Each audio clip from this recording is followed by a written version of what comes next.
मला ना लहानपणापासूनच चित्रकलेची खूप आवड होती. त्यात माझ्या आईबाबांनी मला कायमच पाठिंबा दिला. मी अभिनव कला विद्यालय पुणेमध्ये माझं शिक्षण पूर्ण केलं. 2010 मध्ये मला स्पीक मॅकेची स्कॉलरशिप मिळाली. तेव्हा मी ना नागपूरला माझे गुरु तनुल विक्रमशी यांच्याकडे 1 महिना राहिले आणि तिथे मी शिकले.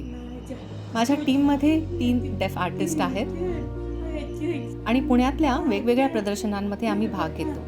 त्यामधून आम्हाला चांगला प्रतिसादही मिळतो.